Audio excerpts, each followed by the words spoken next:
one of the largest condos available in southeast Cape Coral.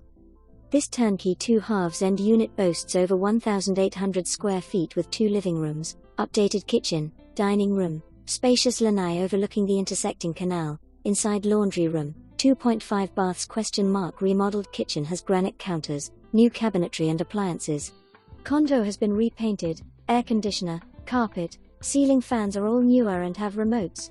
Relax on your own private lanai west/southern exposure, overlooking the intersecting canal. This condo also features a roomy master bedroom, walk-in closet, master bath with walk-in shower. Boat docks are on a first-come first-served basis, and a short boat ride to the river with 1 bridge. Happy Landings Condo had roof damage to their 3-year-old roof and have been advised will be replaced. The seawall cap has been previously replaced, updated walkways and landscaping and all newer. HOA dues include cable, internet, exterior and flood insurance, lawn, pool, reserves and maintenance. This condo is a money maker for investors.